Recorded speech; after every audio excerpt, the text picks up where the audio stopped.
Welcome, welcome, welcome.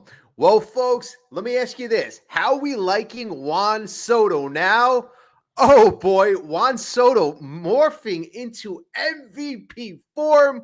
Clutch Juan Soto today, another bomb, his 42nd of the year. And folks, that is his career high. At age 26, this guy is only just tapping the surface, and it's quite interesting as Juan Soto helps the Mets, literally helping the Mets hold on to this wild card last spot. I mean, the Reds won today, but the Giants lost, and you have the D-backs losing. So right now, as we stand, again, the New York Mets doing their best job to hold off the teams behind them. But how could you not be excited? How could you not be excited?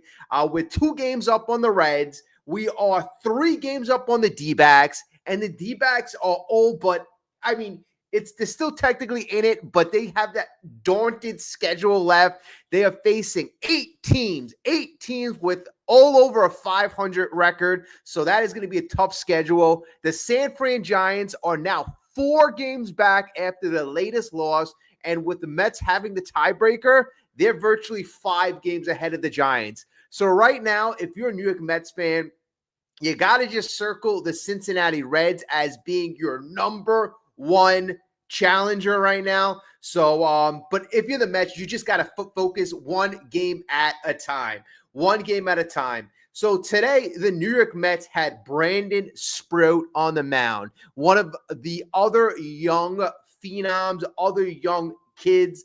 And you know what? It was a mixed bag, but you got to say there were good things there. There certainly were good things.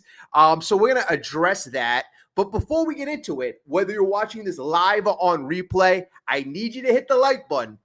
Hit the like button. I want to thank you in advance. I appreciate all the great comments, the support. We're feeling good. So again, hit that like button. I do appreciate it. We are on a roll right now. I'm recording at 2:07 in the morning. Explosive, how you doing? You're here right now. Yeah. It's really tough for me to sleep. I got work 8 o'clock in the morning, but this is one of those key wins, a key win. And I didn't see it at the time. I had to go rewatch it, see the highlights. So exciting, especially getting off to that bad start, because early on, it wasn't good. It wasn't good. First 2 innings, Brandon Sprout looking nice, hitting the inside corner, soaring a couple of guys off. And, his fastball really had a lot of nice movement, mixing it up with the curve. And those first 2 innings were very solid, easy innings. Then you get to the 3rd inning, and the 3rd inning was very tough to watch. Very tough to watch. Especially if you're a Mets fan, if you're a fan of good defense, good fundamental baseball, the 3rd inning was not an inning that you would like.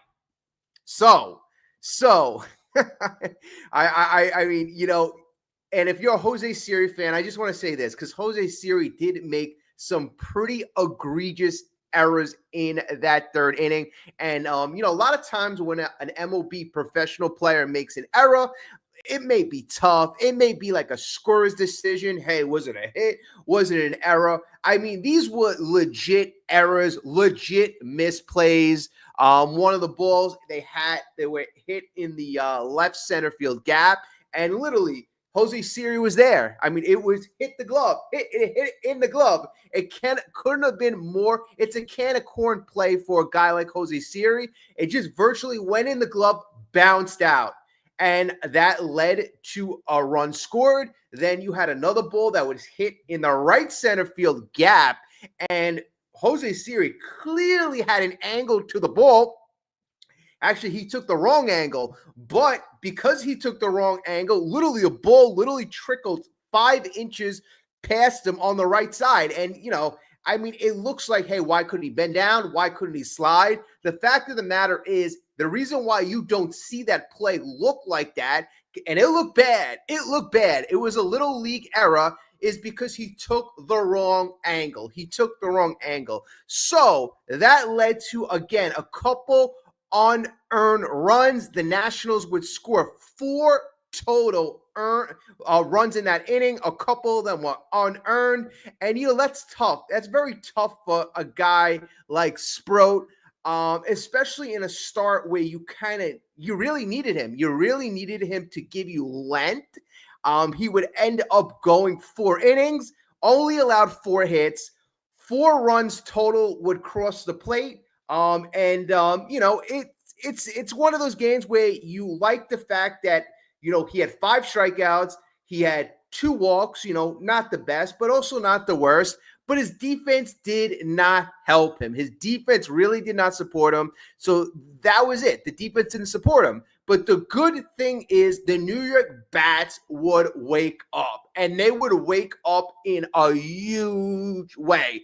And this is what you like to see. If the New York Mets, if the defense isn't there, if the pitching isn't top-notch, you got to have the bats. And the turning point surely had to be that 4th inning. The New York Mets would, again, that 4th inning, you score 6 runs. You score 6 runs in the 4th. Francisco Lindor, he hits a bunt single that tied the game. And then you got Juan Soto. He struck out early in the game, and he struck out on a pitch, I would say 6 inches outside. It was a very decent pitch, but Juan Soto was certainly locked in his second time at the dish, and there were a couple runners on base, and Juan Soto got a ball. It was kind of low in the zone, and this was a pitch I would say that Juan Soto has laid off of, very kind of low in the zone. It was a borderline strike. I think it was a strike, but he really covered it, and he covered it in such a big way, and he hits it to the deepest part of the park, center field. And I didn't think that he crushed it. I didn't think he got all of it, but he just finds a way to just get the ball in the air, and the ball travels. And Juan Soto would hit his 42nd of the year, and that would put the Mets on top 5-4. And that's what got Citi Field rocking. That's what got Mets fans rocking. And, for a situation where the Mets got down 4-1, it just felt so good for the Mets to really take the lead in that particular instance. And Juan Soto's right now worth his weight in gold. We heard all year about Juan Soto not earning his contract. But you know what, folks? Here's the deal. Juan Soto, and I looked it up right now, Juan Soto has had a couple really, I would say not the best months, but those occurred in April and May. April and May were his 2 worst months, right? When do you want to play hot? You want to play hot when it counts the most. And folks, in September, first of all, his batting average is at its highest. He's batting .343, .423 on base, .731 slug, .1154 OPS in September. And that's only playing in 17 games. He has 7 home runs, or I'm not sure if it counts his latest home run. I think it would have been his 8th home run, over 20 RBIs for the month, and it's not even close to being over. So right when you want this guy to be clutch, and this is part of the allure of Juan Soto, the kid already at 26 already has a championship. He's already a winner, but he's a guy when the lights all the brightest, he can produce under pressure. He's produced last year with the Yankees during that playoff run. Great numbers, much better than Aaron Judge. And again, he had that great run with the 2019 Nationals, and he's a world champ. So this guy, he's only going to get better offensively, right? Defensively, the flaws. I don't even want to hear the flaws. We know the flaws. The arm-wise, he's had, I believe they said he had 8 assists on the year, so he's doing good cutting off certain runners. So that's good. Defensively, range, all right, it's not going to be there. But on the offensive side, now he's added that stolen base element. And if you missed it, he stole his 34th base. So, 40-40. I mean, as he steals more and more, and they trickle here and there, I know we got 8 games left, but 40-40 is in the realm of possibility. And if he does that, he becomes the 7th player in MLB history to have 40 homers and 40 stolen bases. Not to mention all of the other crazy stat categories, leading the league in walk, over 400 on base, 110 plus runs scored, over 100 RBIs. I mean, folks, this is going to be one of the best I would say, with the stolen bases, walks. I mean, you could consider this the best Mets offensive season ever. I know people are gonna, you like Pete's season in 2019 when he broke the rookie record. But if you had to rank it offensively, this season by Juan Soto, the first season of his mega contract, could be considered the best Mets offensive season of all time, right? I mean, that's definitely up for debate. And like I said, if he gets to that 40-40 mark, nonetheless, it is going to be a major historic season because, again, he becomes that 7th player of all time. So, again, we're going to keep track of that.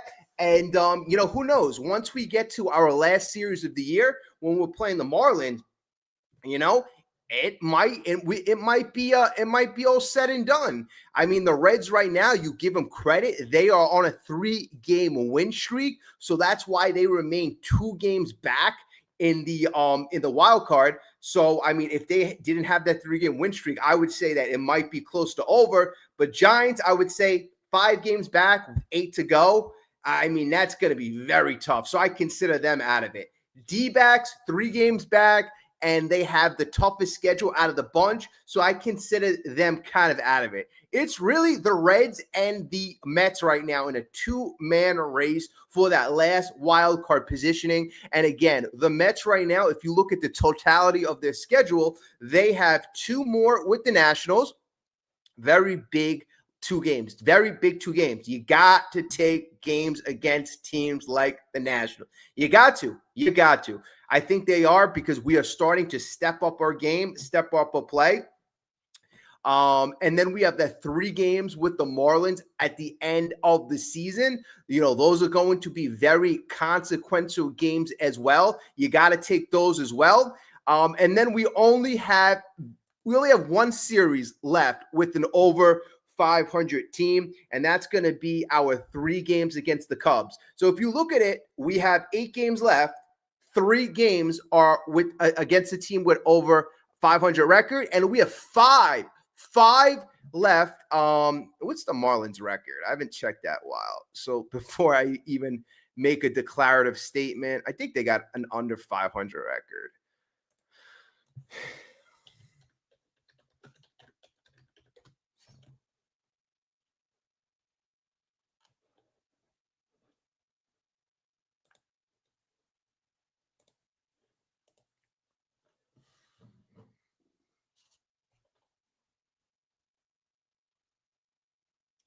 Yeah, the Marlins is 74-80. So again, we have 5 games left against teams with an under 500 record.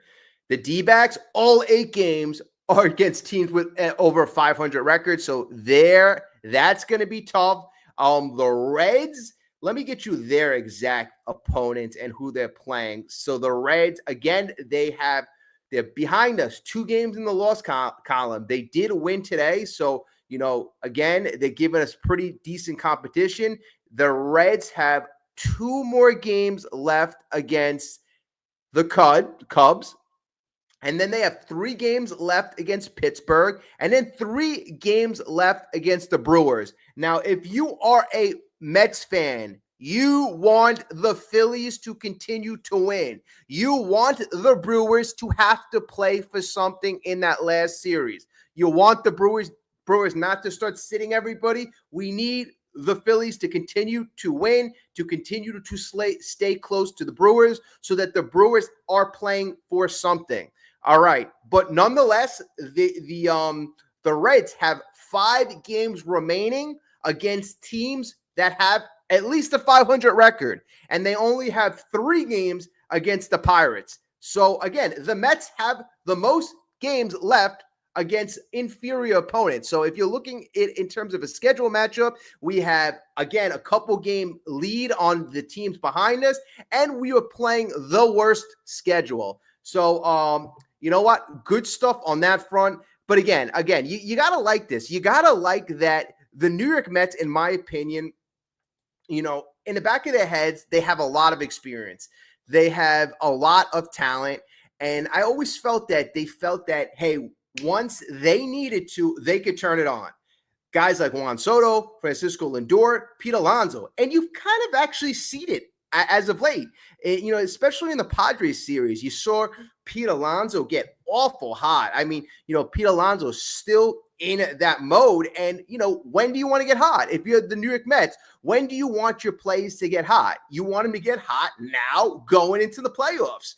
It really doesn't, it doesn't matter. It doesn't matter how bad your record is. It doesn't matter a lot of factors how you played in the regular season. It only matters how you're playing now to get into the playoffs and once the playoffs start, right? Because if we win that wild card series and we knock off whoever we're playing, that opponent or that fan base, it doesn't matter that the Mets stunk for a good portion of the season. It just matters about October baseball. And again, that's why I feel confident. Like when you got guys like Soto, Alonso, Francisco Lindor, our top players have played very well under pressure. Even, a slumping guy like Mark Vientos, who has been very inconsistent. Mark Vientos lit it up last year in the playoffs. So I'm ultra confident in him. And then Jonah Tong, I couldn't jump on last night, but I got to clap my hands, and I'm so proud of Jonah Tong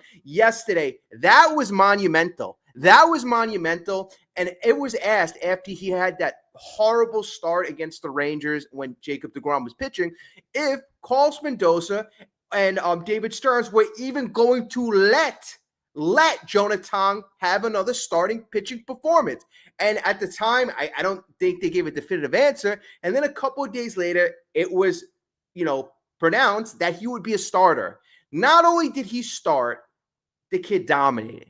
And I was like, you know what? We didn't see the fastball. He was throwing a lot of changeups in that very short outing. He established the fastball. This is what the kid was known for. His best pitch was the fastball, and the Vulcan changeup, the curveball, the little slider. I don't know if he throws the slider that much, but mostly the changeup, mostly the curveball cannot be effective or as effective if he doesn't establish that fastball. And he did establish the fastball, and he did it against a good team, a good lineup, and that's what the kid needed. He needed that confidence, and you saw it on the mound. The kid looked completely different.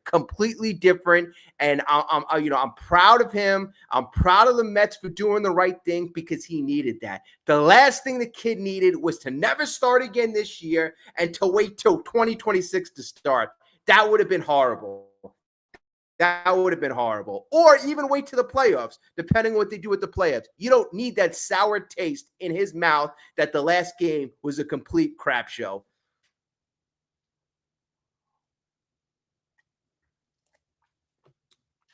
Will, how about my guy Soto? Man, he's your guy. I mean, your guy's pretty much dominating right now. Dominating. Right now you got in the MVP race, you got Ohtani, and obviously you got Schwarber, and then you got Juan Soto. But here's the deal. Ohtani, yes, he's pitched a little, hasn't pitched a lot. It's not like a couple years ago where he was a Cy Young Award pitcher and he was dominating at the plate. Right now, mostly Ohtani was a DH. So that's got to really factor in heavily. And in terms of wins above replacement, him and Soto are going to fit, kind of be around 7. I think once they update the wins above replacement, Soto is going to be about 6.3, 6.4 tomorrow, and Ohtani is around 7. So their WAR is almost the same. So then you got to evaluate everything as a whole. It's going to be tough, but if Soto gets to 40-40, I think that puts him in a different category. And I'm not going to say that puts him over Ohtani, but at least it puts him in the conversation to be very, very serious. And then you got Kyle Schwarber. but it's just really hard for me to give the MVP to DH. He's got a lot of RBIs, 127, 128, and 50 something plus home run, but his WAR is 4.7.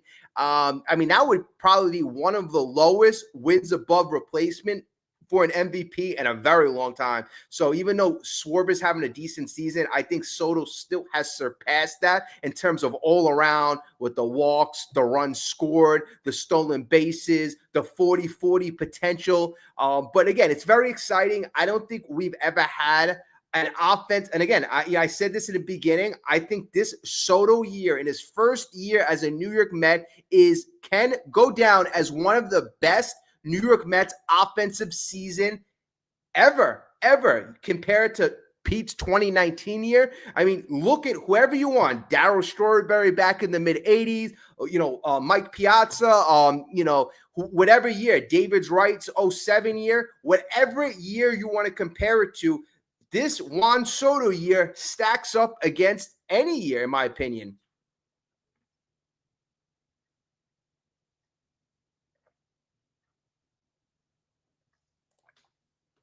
What's up, Jo? Sproat deserved to go 5 for the W. I just cannot understand Mendoza. Very low pitch count. Okay, what Mendoza is doing right now, and he was doing actually the opposite a few months ago. A few months ago, when we were in a very desperate situation, when we didn't have the kids up here, and when we were just counting on Mania to go as far as possible and Holmes to go as far as possible, we're not in that situation right now. We are in a situation where we cannot afford a guy to get pummeled. So now the New York Mets right now figure they're in a situation when you're facing the lineup second and third time, and usually the batting average against the pitcher will just goes up. Now, I think they're just keeping that in mind and not even trying for certain players to put themselves in lines for the win. You saw it the other day with Holmes. Holmes, when he piggybacked with Mania, he only gave 2 runs. He only had 56 pitches. They could have said, hey, pitch 3 more outs. You'll be in line for a win. No, we're going to stick according to the plan. You're not going to face the lineup the third time around or the second time around. No, I think it was the third time around. At that point, you're just not going to do it because the averages go not in your favor. They go more in the favor of the opponent when you're facing them at that point. And then, Sproat, like I said, his pitching performance was a lot better than what the outcome was. Poor defense. Jose Siri. Again, I saw all the comments all over Twitter, all over social media. The guy can't play. The guy can't hit. One of the worst Mets of all time. Folks, it's very harsh judging Jose Siri right now because the guy has not played a lot of baseball in the last couple of weeks. He really hasn't. He's not in tune. He's not in. He's probably not in shape. Is at least not in baseball shape. So even though those were routine players, Jose Siri's biggest asset was his glove. If you watch his highlight footage from last year and the last couple of years, this guy, he's almost a Gold Glove caliber center fielder. Is he of the level of Tyrone Taylor this year? No. I think this is all also making us appreciate Tyrone Taylor that much more. But the fact of the matter is right now, you got Jose Siri not in baseball shape. He's not in baseball shape. So it's hard for me to really evaluate him because when you got a player not in baseball shape and he is playing professional ball, he's going to look horrible. He's going to look ridiculous. At this point, he really would need more seasoning in the minor leagues. He really needs that for him to be of that level, of that elite level. Up until he gets that, I don't want to see him in center field. I really don't want to see him in center field because, and again, the second ball that literally just went by him, that's beyond unacceptable.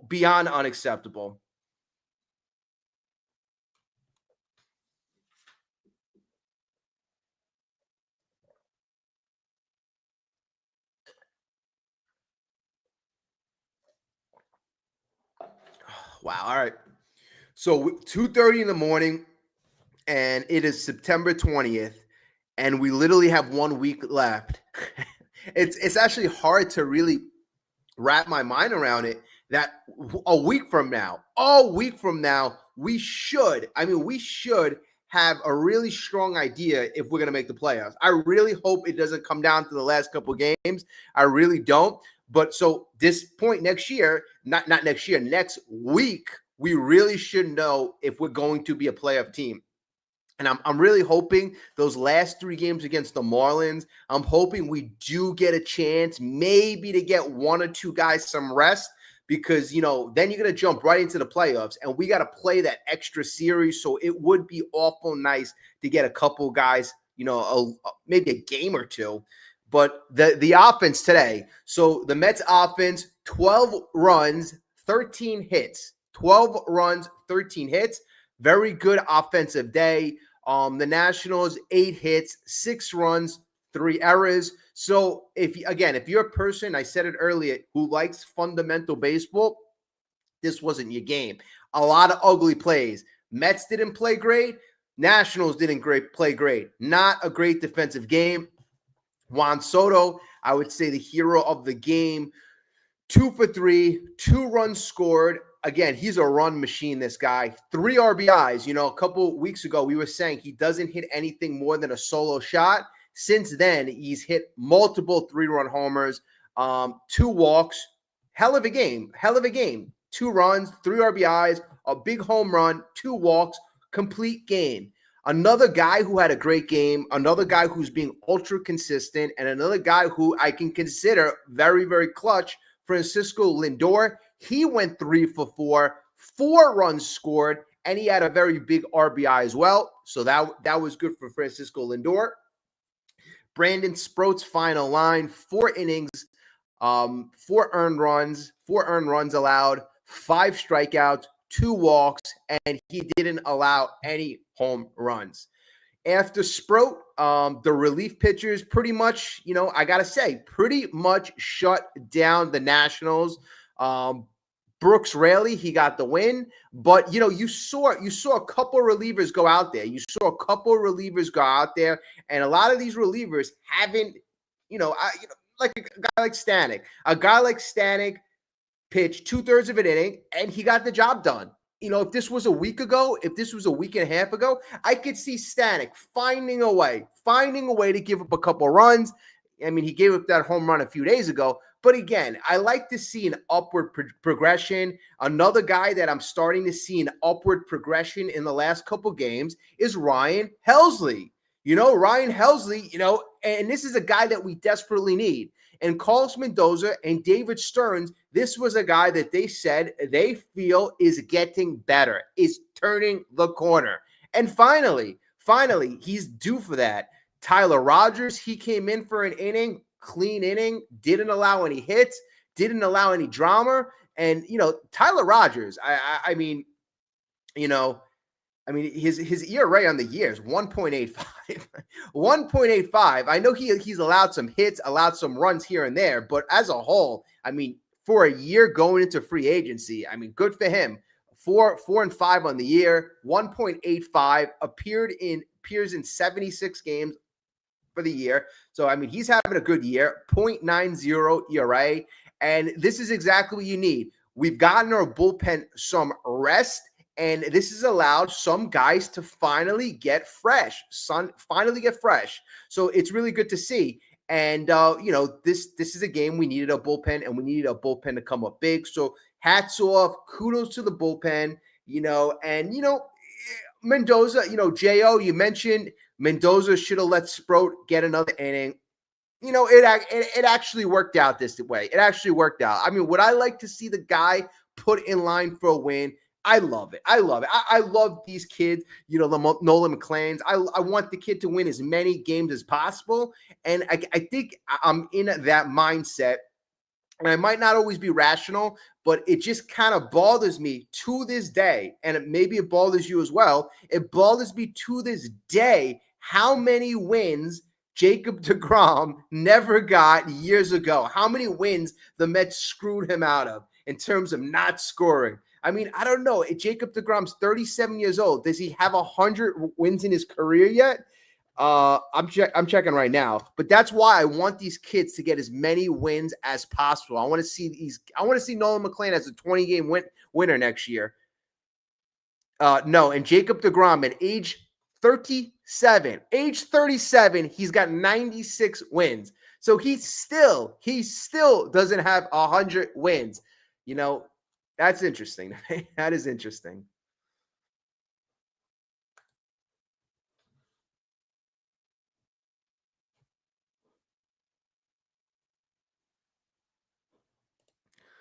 What's up, Chris? You're right. This is similar to last season. 2 up with 8 left. And last year, the Braves and the D-backs weren't on our heels. Yeah, I know it was very similar last year. Last year, it came down to, what was that? That doubleheader with the Braves. We needed that one big game.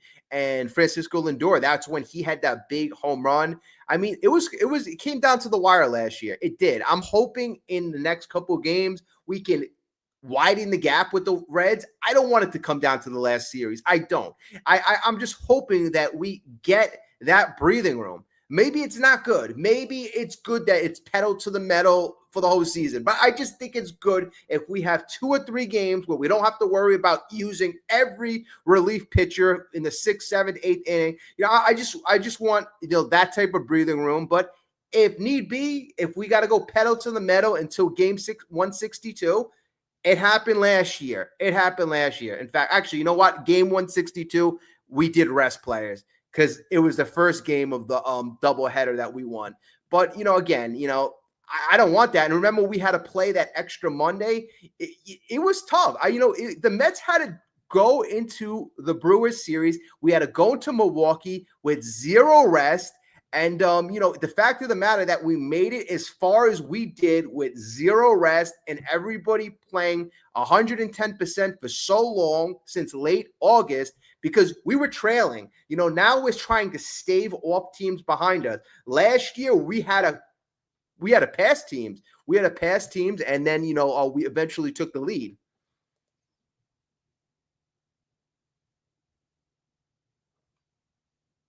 Chris, I'm going to get to your comments because you wrote a couple really good comments that I'm going to get to.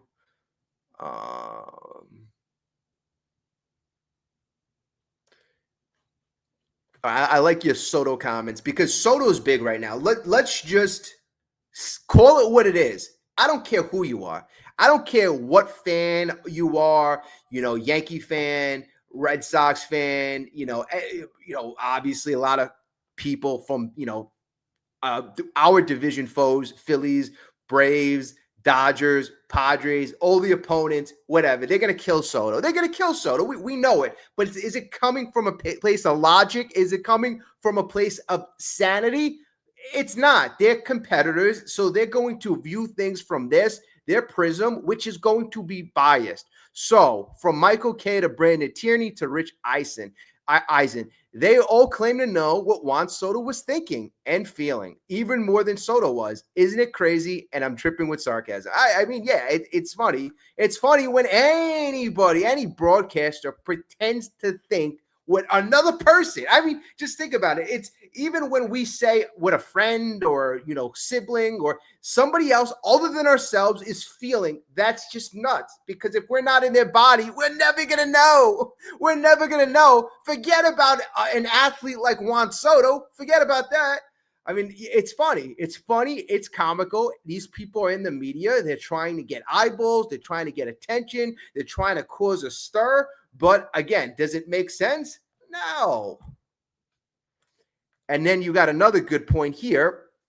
And then Chris, you also wrote, Yankee fans have been extremely quiet regarding Soto. And that bothers me because they owe our boy an apology, but he won't get it. Goes to show you the media sucks.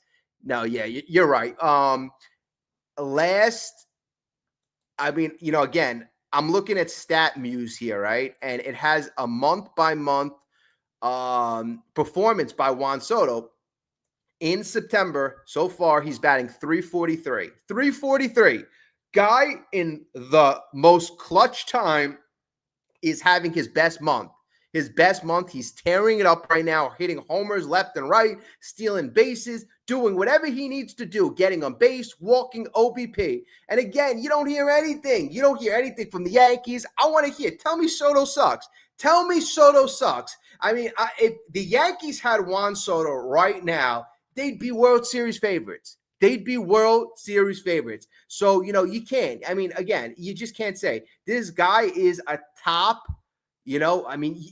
top 2 offensive player in the game.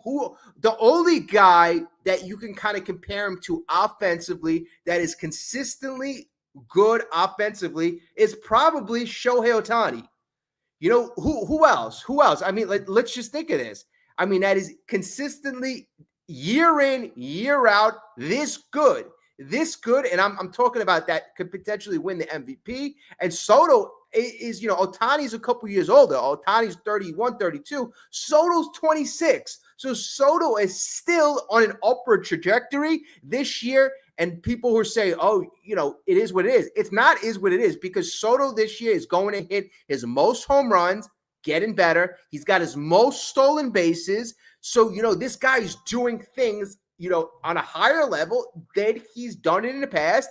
And that's amazing in itself to say. But the most things that impresses me, or the biggest thing that impresses me, is, again, he's doing it when you need it. And again, throughout the at-bats, and you see how smart this guy is, adept this guy is, the way he changes his foot positioning in the box. And, I've been saying this for the last couple of days, the way he changes his, the way he grips the bat, he knows exactly. He's a savant at the plate.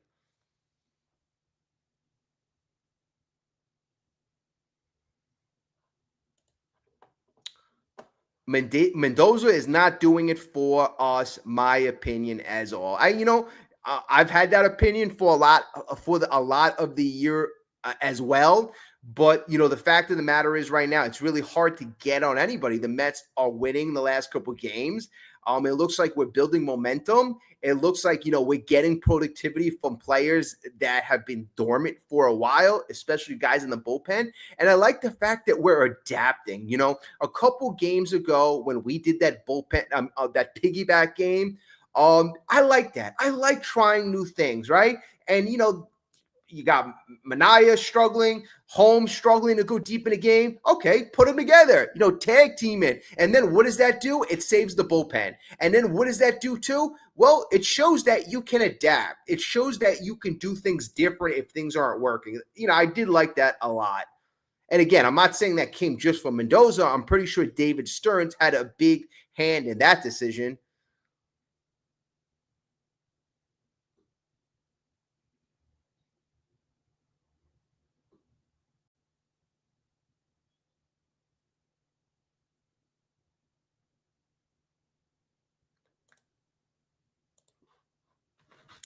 What's up, Joseph?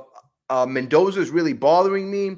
He can't wait to pull a pitcher, leave guys in too long. Siri in the starting lineup, in a playoff race, question mark, guys batting 69. Come on. Yeah, I mean, he's clearly, and I'm going to say, I said it a couple minutes ago, he's not in baseball shape. He probably shouldn't even be in games right now. So that's that. He hasn't had a lot of opportunity, and he has that huge, big injury gap throughout the season. Right now, he probably should be in rehab games, a little more fine tuning. But you're right, the guy doesn't deserve to be anywhere near a playoff game. I mean, like Cedric Mullins. I mean, Cedric Mullins wasn't looking good, but Jose Sirius makes him kind of look like an all-star. And again, the Mendoza thing right now, about pulling a pitcher. Mendoza's got burned a lot. He's made a lot of bad decisions, but he also got burned a lot, leaving Sean Manaea in there and inning too much. Clay Holmes in there and inning too much. So right now, it kind of feels like they are on a strict plan. 4 innings, 5 innings, or, even if it doesn't equate to 4 or 5 innings, I think he's only letting these pitchers face the lineup about 2 times. I think that's what I see in a lot of instances. He's not allowing these pitchers to face the lineup the 3rd time around. And again, if you look at the stats, and depending on which pitcher it is, David Peterson the other day, look at David Peterson. You want to get extended work out of David Peterson. But what happened the other day in the fifth inning? Manny Machado. And you could argue like that's your point, Joseph. He decided to let David Peterson pitch against Manny Machado in the fifth inning with the bases loaded, with runners that are already on base. And he could have yanked him. He could have yanked him before, but he's like, okay, this is my veteran. This is my stabilizing the rotation. I'll let him go. I mean, if that's an example of him not pulling a guy early. So he's gotten burned, and I think he's going to be more sticking to a plan. So he's going to pull guys out earlier rather than later.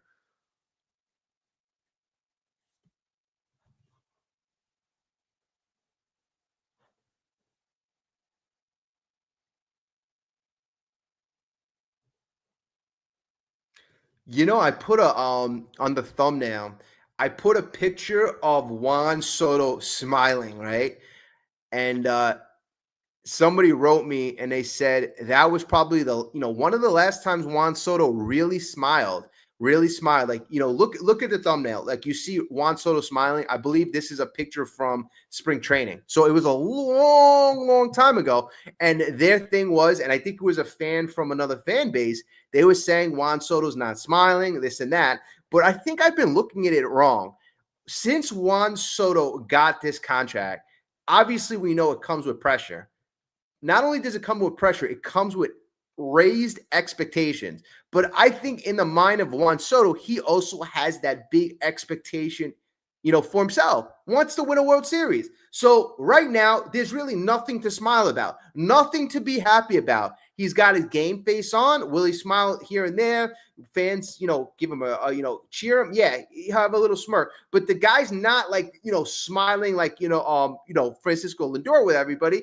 I think the guy is determined right now to bring a World Series to Queens, and I love that. I love that. The guy's got his game face on, the Soto Shuffle. Haven't really seen it, but the Soto Shuffle is more or less gimmicky. The Soto Shuffle is more or less, and this is what I've felt that people have told him he probably didn't listen. But the Soto Shuffle gets the opposing pitcher mad, right? It gets the opposing pitcher mad. It gets the opposing team mad because it looks like you're showboating. Why the hell do you want to get the opposing team mad? Why do you want to give them more incentive? So, people are missing the Soto Shuffle. Yeah, okay. If it's nice to see. It's entertaining, but I'd rather see him hit a homer. I'd rather see him make a big play, get a big hit, get a key walk. I'd rather see him do those things.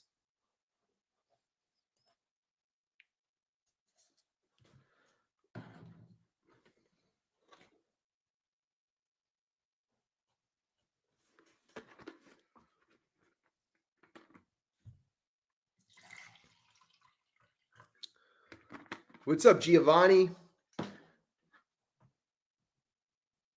Yeah, we were just talking about it before. The bullpen, give them all the credit in the world. They absolutely came through. Helsley, Ryan Stanek, Tyler Rogers, especially Helsley. You need him. You need him. That was supposed to be your bridge to Diaz, your eighth inning guy. That was supposed to be your guy. If Diaz wasn't available, you have another lights out closer. I mean, the fact of the matter that Ryan Helsley has been bad, after you traded for him, has been such a big letdown. Getting this guy going, and he's a two-time All-Star. He's a guy that saved almost 50 games. I mean, he's a guy with all the talent in the world. Getting him right for a postseason run is so pivotal. And the Mets know it. They know they have to get him right. And Carlos Mendoza and David Stearns said recently that they feel that he's really turned a corner. So it's good to see him get guys out and, look much better.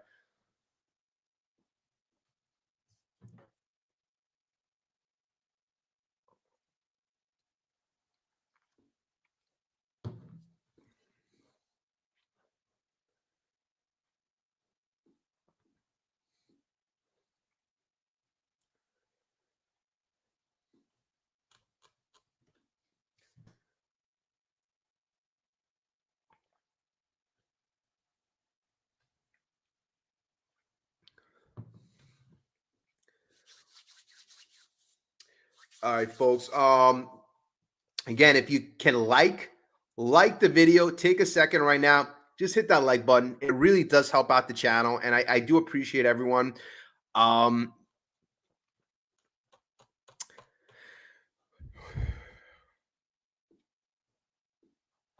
all right, so let me see what I got.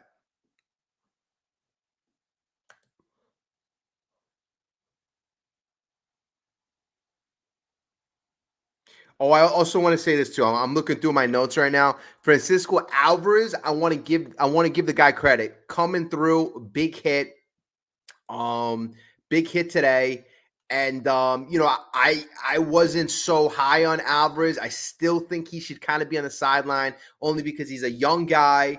And I just don't. I'm hoping that this doesn't affect him in the future. But getting big hits, big RBIs, 2 big RBIs today, and he's actually really kind of like helping us out in such a big way. So Francisco Alvarez, I was kind of wrong on that. So I will admit that. But Francisco Alvarez, I want to give him credit as well.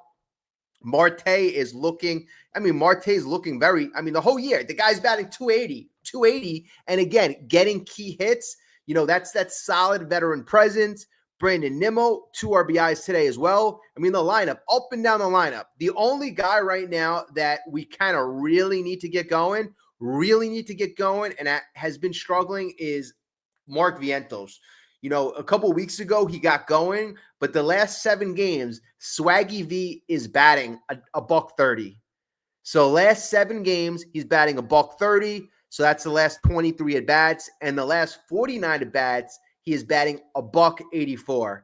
So that is a guy that hopefully we can get him going just a bit. But everybody else, the rest of the offense, again, great job.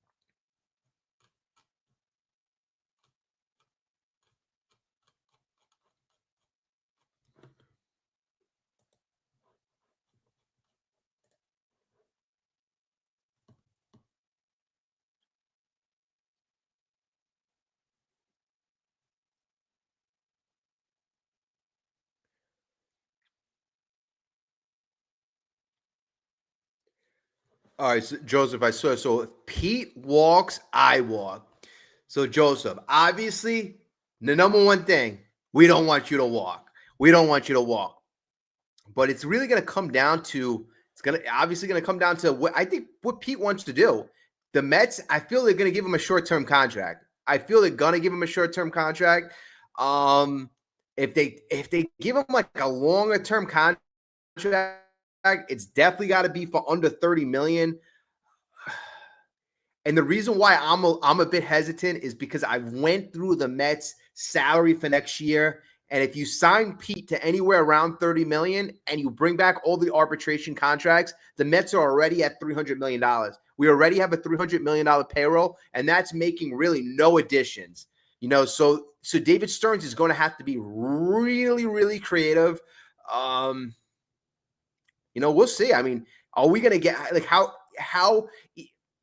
if we make the playoffs, that's one thing. I can see us going down one road. If we don't make the playoffs, I could see crazier things happening. When we do changes, are we talking about like Brandon Nimmo, trading Brandon Nimmo? Because here's the deal. The outfield upgrade has to be upgraded. The outfield defense has to be upgraded. The defense this year, and I'm hoping we make that championship run, but the defense has really not looked that great. How is David Stearns going to improve that? It's going to be very, very interesting to see. I know we got Carson Bench down in center field, down there in the minors, but he's not a Gold Glove. He's not like a Pete Crow Armstrong type of defender. It's going to be interesting. David Stearns is certainly going to have his work cut out for him.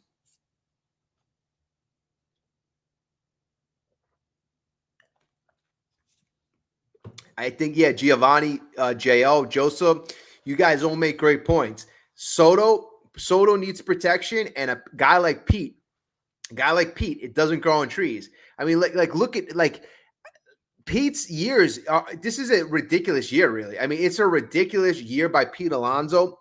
Pete's going to have I don't think it's going to be I think it's going to be close to his career high in average. I mean, not only is he hitting homers, I mean, he might have 40 home runs. He has 37 home runs on the year. So, I mean, obviously hitting a lot of home runs and 123 RBIs. Wow. Again, another year with over 120 RBIs. That is kind of insane. He's had 4 years already with 118 plus. So I love the fact that Pete's always been a run producer. Okay, so I was trying to see, is 270 his career high in terms of batting average? I knew it was close. It was 2022. It was 271. So this year could be his career high in batting average.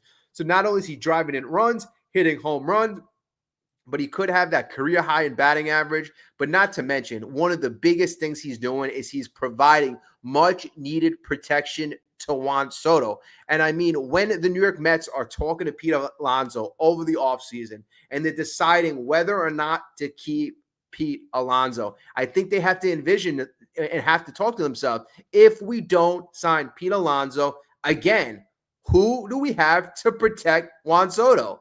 Who do we have? Are we going to say Mark Vientos? I mean, Mark Vientos, one of the most inconsistent guys.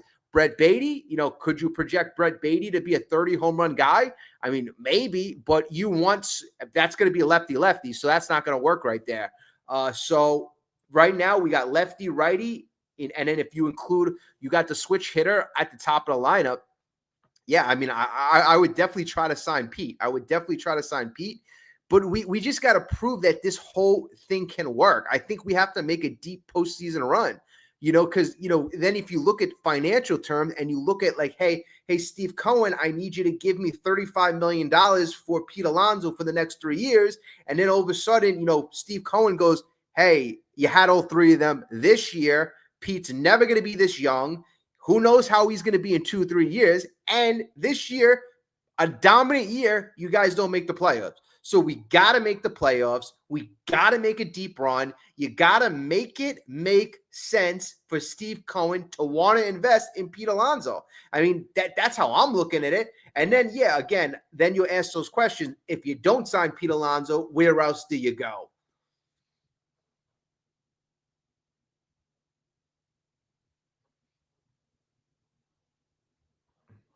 I see that, Joseph. You got Jet Williams, but Jet Williams right off the bat, they're not gonna, he's not gonna.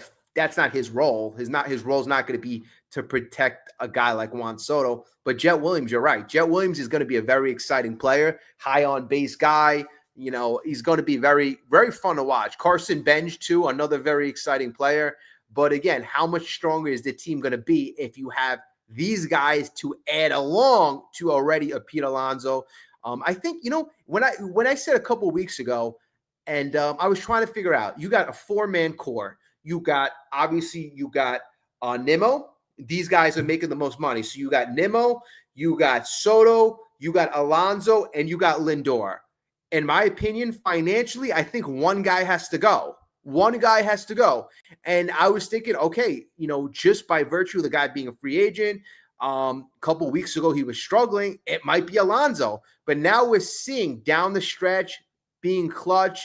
The guy, protecting Soto. It just seems like he's so valuable. He is so valuable, Pete Alonso, in the lineup. But okay, where do you save the money? I mean, is Nimmo an option to leave? How is Nimmo going to project over the contract? Defensively, it doesn't look like he's going to project too well. And is he a guy that you can move to DH? I don't think you'd want to make him an exclusive DH. I mean, that would be taking up that position for 4 or 5 years. This is just if you want to give yourself some more wiggle room, some more space. And then also, too, Brandon Nimmo, if that's a guy you decide, hey, I want to trade him, he doesn't project well over the long term of his contract. Defensively, he's not that good. Then what's his value on the open market, making $20 million a year for the next 5 years? Another team's going to have to pay him $100 million till age 37. So that might be tough to trade.